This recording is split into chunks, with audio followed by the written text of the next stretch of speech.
Hello everyone, I am Bhuvan Verma here again with another session of STEM Talks with Leaders. The world is growing every day and so are the people learning new things with each passing day. By inculcating STEM education, we are trying to encourage practical learning and conceptual knowledge. Robo Siksha Kendra, built across India with the help of our CSR partners, is an integral part of STEM education. Through these institutions, we support students to progressively discover what science and technology is about, how they can benefit from the amazing discoveries and inventions, and build more knowledge on these foundations. We help our students to experience this enriching journey filled with challenges and new learning. STEM Talks with Leaders inspires and uplifts our students as they get to hear from eminent leaders who have brought change and transition using STEM to this world. Today we have with us someone very special and close to our heart, Yasir Hashmi, Chairman of the Board of Hashmi Group of Works. Hello, Yasir, how are you? Yeah, thank you for having me. Pleasure to be connected, Bhuvan. Yeah, thank you. So Yasir, diving into our first question to you, what advice will you give to students pursuing STEM way of thinking who are looking to choose the right career or field for themselves? Yeah, that's great. Thank you for that. So yeah, Bhuvan, it's like when it comes to, selecting a career, it's like if I'm a millionaire or a billionaire, I can't just tell every student to, to do this or to become that or to do what I'm doing. The thing about, selecting a career is about believing in the power of purpose. So our students should be crystal clear on their life's purpose. Then basically accordingly they should set their long-term, intermediate and short-term goals and align with them, because the thing about purpose is, so if I'll ask you, Bhuvan, that what will you do if someone will kidnap your family, you will be like, you will do everything to get them back. The reason is because you love your family, you believe in your family, that's something in which you believe from your heart, and you don't need a manual or a playbook or a mentor to help you out in order to get it, because it's something which is driving you, that's something which beats your heart, you believe in that. So same is with life. If a person really believes in something, if a person really wants something, they don't need a manual or a book, you can say, to figure it out. They will just have the drive to figure it out. But still, of course, a mentor will help you, a book will help you, but still it's like you will have the drive. The thing, the problem which I found in Indian parents is they try to put a narrative to these students. They are like, that become a doctor or do this or do that, so they are chasing a narrative, but they are not asking the children what's exactly their life's purpose. So purpose could be like, something that's greater than themselves, so that's something. See, it's like the thing which I found a lot in students is they confuse purpose with goals. See, goals are very different and purpose is very different. See, getting a job or doing a course is not a purpose. That's a goal. Okay. A purpose is something that's greater than you. That's something which is giving you fulfillment or meaning in life. So, for example, a purpose could be like that, a person wants to help in removing poverty, or a person or a girl wants to help in women empowerment, or a person wants to help their community. Now a person is crystal clear on their purpose, and then you have to determine what's the level of purpose you have. So for example, if a person has a purpose that they want to remove poverty, so now what's the level of purpose, because that will determine the effort. So the level is like, do you want to help in removing poverty at your family level, or in your neighborhood, or in your city, or in your town, or in your state, or in your country, or the continent, or in the whole world? Because this thing will determine your effort. Because I mean, you can't achieve, you can say, you can't have a very big goal and put very less efforts, because it has to be aligned. So firstly, a person should be crystal clear on their purpose. Then they should set their long-term, intermediate and short-term goals in all dimensions of life. So long-term goal, like in all dimensions, I mean mental, social, spiritual, physical, financial, because these are in correlation. Okay, that's how you really feel good. See, it's not about having just money. I mean, you have a lot of money, you have a lot of network, this means you're very happy. That's not how it is. Everything should be aligned, and everything is in correlation. Everything affects everything. So it's like, a long-term goal, people can set in mental, you can say, mental health could be like that. I need to be able to, in the next 10 years, I need to be able to have, amazing judgmental skills, amazing analytical skills, cognitive skills. So basically, that's about your mental, and in different, different dimensions, they can set respective goals according to their, you can say, according to their purpose, something in which they believe in. And the other thing I want to tell here, Bhuvan, is regarding, the misconception that people have that, how they really become, or how they get, actually how they are paid in the marketplace. The thing, how they are paid, is about the value which they are getting. I mean, which they are providing to the world. Say it's like, people are only paid for the value which they provide to the market, not about the time which they are giving. So, I mean, even if a person is doing a job, or even if a person is an entrepreneur, they should understand that, even if they're doing a job, they should be able to provide more value to their business. That's how they grow their income. That's because, people are like, they say that, I am not getting a promotion, I'm not getting a raise. So the thing about that is, you are not very valuable to the business. That's the only reason. If you can help the company to grow, definitely the company will pay you more. Same as with entrepreneurship. If you can put more effort, more value, if you are learning more valuable skills, you can grow your business. So that's what I think, in this regard, a child should think in a room alone what's exactly their purpose in life, and then set their long-term and short-term goals. And then align, everything should be aligned. It should not be different, because that's how you achieve something. Yes, definitely, Yasir. Scale and scope of the kind of interventions you want to do, the purpose that you want to solve, the problem that you want to overcome is something that our children will learn from during this talk, and from the response that you've just shared with us. A very comprehensive response, I must admire. Okay, moving on to my next question. Our students are curious to learn from you, Yasir. What are some of the STEM and non-STEM skills that you think are important for a student in school? Okay, yeah, that's great. I mean, they are like, see, it's like in life, there's not just one skill you need to become very successful. See, it's like you need a combination of skill set. It's like, it's just that some skills are more valuable than the others. And like, for example, some of the important skills which I'll tell is like, interpersonal skills and intrapersonal skills, and persuasion, negotiation, sales, and coding, of course, coding, and you can say human behavior. So these are some important skills, and also leadership skills, and you can say psychoanalysis, I'll say. So I mean, these are very important skills which a person should learn, because the thing is, the only way you can provide more value to the market is by becoming more valuable. You can't just provide more value to the market if you are, I mean, see, it's like people are like, people say that why this person is getting more success in life, or why this person is getting, or maybe they did something wrong, or maybe they did this wrong, or maybe they did unethically. But that's not how it is. It's just about, increasing your value in life. So that's how it is. So by learning more valuable skill, that's how basically you provide more value to the market. That's how you become more successful. So that's what I think are some important skills. But definitely you can say, I mean, there's on a website, we have a page in which it's written, there's an article about some high you can say high income skills. There are some high income skills which I think people can go on our website and check those. Right. Absolutely, Yasir. This orientation and visualization that you provided our students with regards to evaluating the learned skill and the demand in the market is something that is very important. Even Darwin consulted book of Adam Smith when he was writing his theory of evolution. The market is a true jungle which helps ideas thrive and to become great or to diminish according to their utility. Thank you so much for sharing that so openly and so in such a vociferous tone. Thank you so much. Okay, moving on to my next question, Yasir. Our students want to learn from you one myth or misconception around STEM that you have heard from the students. Yeah, so I mean, one very quite, the one which I found very common is this, that by making a mobile application software, you become very successful.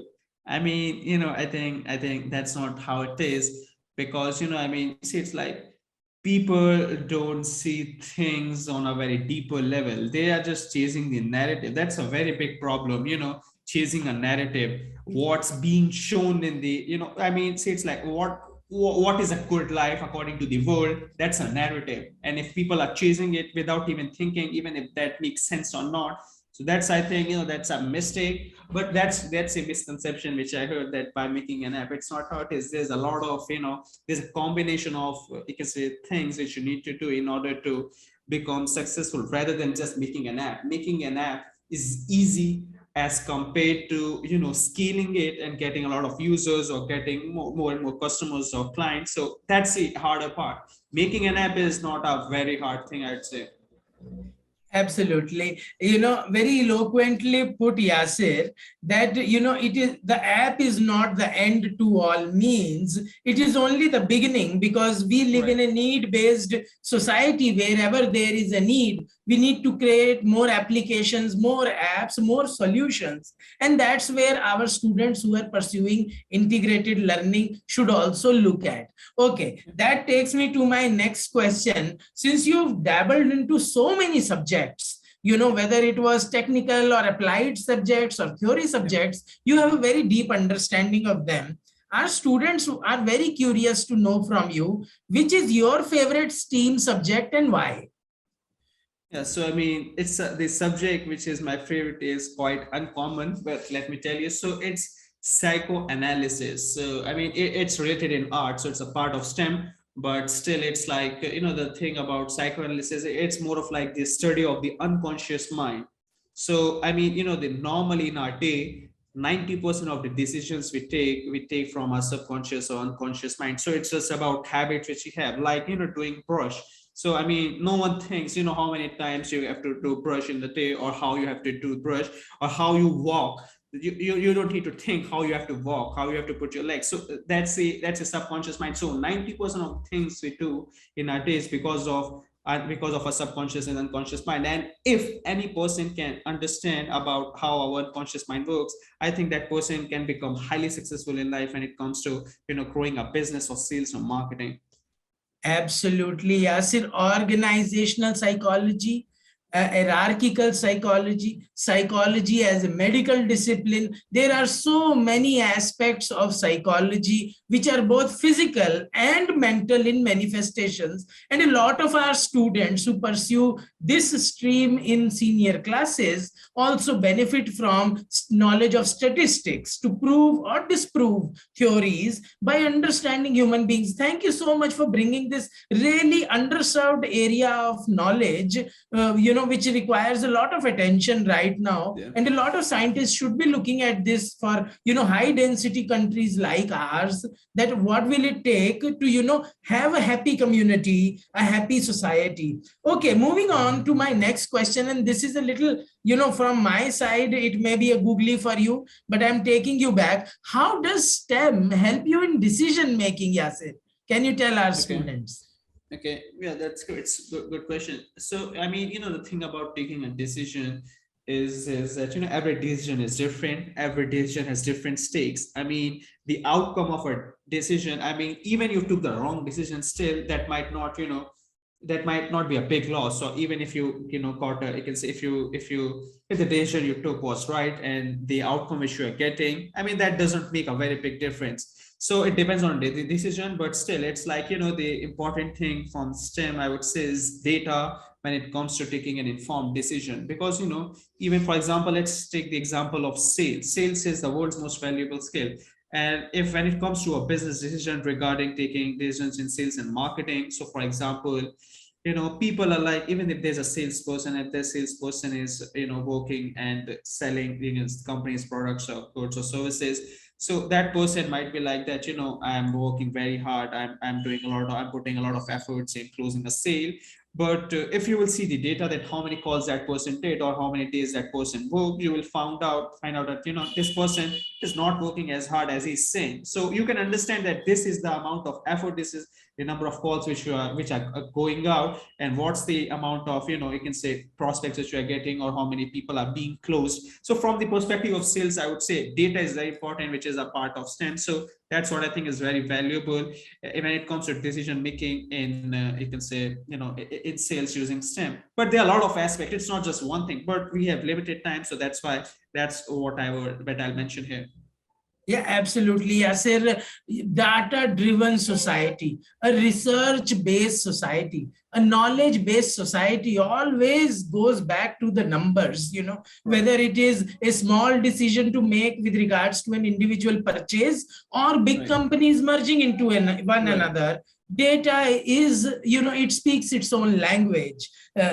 Okay, since we are talking about data, it happens sometimes that we do encounter failures, even if they are backed with data or not backed with data. So our students, they want to learn from leaders like you that, how does one deal with failure and rejection of ideas that they might have? Please, if you could spend some time on that idea. Yeah, sure. I mean, the thing about failure is that, I mean, see, it's like this, there could be nothing worse than, than failing in something. But still, it's like, the thing which you can do. I mean, people should not be like, if they failed in something, this means that they should be highly demotivated to, to not do it again. Because the thing, like Albert, you can say Edison, he tried the experiment for the electric bulb 10,000 times. So but he succeeded. There's a guy called John D. Rockefeller, and he created $1 trillion company a decade, you can say a century ago. And he had a quotation that, one of the most important skill in life is the quality of perseverance. It basically covers almost everything, even you can say reason. I mean, it covers everything. So perseverance, trying everything again and again. So a person should not forget the quality of perseverance. But still, when a person has failed, they should inspect and they should reflect exactly what were the exact basically reasons why they failed, and then basically looking for alternatives, or they think how they can make it better, or learning from others who were successful at what they did and what you are trying to do. So, Yasir, learning from others, cognitive learning is something that we foster in the STEM way of thinking. And we understand that STEM is a team activity. It's not only Steve Jobs who makes an apple, but an entire team. And, from you, a leader who's, transforming the world, our students want to learn what is the must attribute of a team player. Okay. Yeah, see, it's like for me, in my company, or even for any company, I'll say that, two important qualities which every team player should have is having the, right attitude and coachability. Because, if a person, I mean, see, it's like you can train anyone. I mean, you can train anyone, anything, but it depends how much time they will take, but still you can train. But if a person don't has the right attitude, or if a person thinks they know everything, if they are over smart, they can't do anything in life. I mean, see, it's like it's very important to, to be open-minded, the quality of being open-minded, in order to, respect other people's views, and then, compare them properly, that, how these are different from me, and if it makes sense or not. I mean, thinking about things from both ends, from the, I mean, like thinking from a debate perspective. Like, if a person has, I can say, person who is in the left wing, what's their views, and right wing, what's their views, and then you logically, rationalizing who is right according to this situation. So being a student, not being a follower, thinking, getting everything, or you can say, obeying things which are the conclusion of your own understanding, rather than just following someone. Absolutely. So, Yasir, what you've also shared with our students through this response is be humble, open to listening to new ideas, because, ideas are not the property or ownership of any individual. Right. They are shared values. And that is a great message for our students. And also, what you mentioned also takes me to the next question, about humbleness. The most humble amongst the known knowledges are the quotes, formulas, and equations, because they are small and they give a lot of deep meaning. So which one is your favorite quotation, formula, or equation, if you can tell our students? Sure. So basically, I mean, for me, you can say my favorite quote is by Jim Rohn.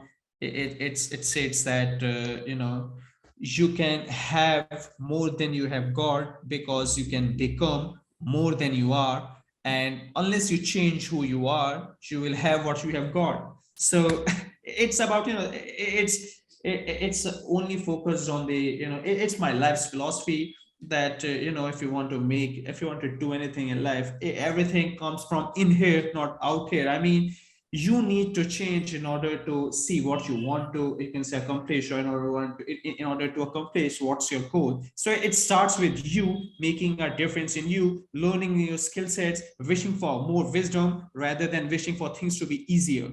So that's the philosophy in my life, to grow myself rather than blaming things which are external factors. Excellent, excellent. Thank you. Thank you very much for sharing that quote. And Yasir, you quote so many authors, so many known people. You are a prolific reader, I know. So which book are you reading, carrying around with you these days? Yeah, so basically the book these days I'm reading is called What It Takes by Steve Schwarzman. So, I mean, Steve Schwarzman, basically, he 40 years ago, he started you can say, currently the world's largest private equity fund. It's $1 trillion fund called Blackstone. And one amazing thing which I love from his book is this, that he told that, in order to grow a small business, it's harder to grow a small business than to grow a big business. So and the mental and the psychological pressure which you face in growing a small business is same that of a big business. So always think of a big goal, always think of a big opportunity which is highly scalable. So that's a very amazing thing which I think every person that's thinking of doing something, it's about thinking very big in life. Because this guy, he never managed any fund and he raised $1 billion just from his willpower. He mentioned that because of the willpower, I was able to raise $1 billion. So I think it's an amazing book. I'll recommend everyone to read. Thank you, Yasir. I for sure will read this book. And, it is very motivating to get suggestions from leaders from the industry, suggesting books to read to enhance our own knowledge. What It Takes is a book that we'll all look forward to. Okay, moving on to my last question. Is there any other book that you would like to recommend to our students other than, the one that you've just been reading yourself? So basically, there's an author called Robert Greene, and I'll recommend, any student to read every book of Robert Greene. Some of the books are 48 Laws of Power, Laws of Human Nature. I mean, he breaks down our mind completely and tells why we take the actions or why we do things like we do. So it's about rationalizing everything. And also there's the other book called Think and Grow Rich. It's an amazing book. And then there's a book called Your Next 5 Moves by Patrick Bet-David. He's an American entrepreneur, amazing guy. So these are basically some of the books, basically, which I love. And I have read these books 3-4 times, and I'll recommend anyone to read them. Yahoo! So we have our reading list ready, students. So for your summer vacations, don't forget to read the recommendations from Yasir. They are certainly going to help you sharpen your entrepreneurial point of view and also the overall understanding of the world. We thank you, Yasir, for sharing very powerful insights and experiences to help our students appreciate the emerging ascendancy of STEM and STEAM education. Today, we learned that although we don't have control on time, but we definitely have control on how we manage and utilize our time. The ideas pursued in STEM labs and Robo Siksha Kendra are innovative, dynamic, and introduces self-motivation among students and enthusiasts, just like Yasir mentioned during his conversation. However, the path to transformation is not always smooth, and there will often be failures and mistakes. STEM education is meant to motivate students to learn through their mistakes, build their futures, and achieve the unlimited. It provides students with tools, technologies, and training and umpteen opportunities to grow and develop in the field of STEM. Today, with this episode, we will encourage all our students to share this video with their parents and peers. And until next time we meet you, Namaste.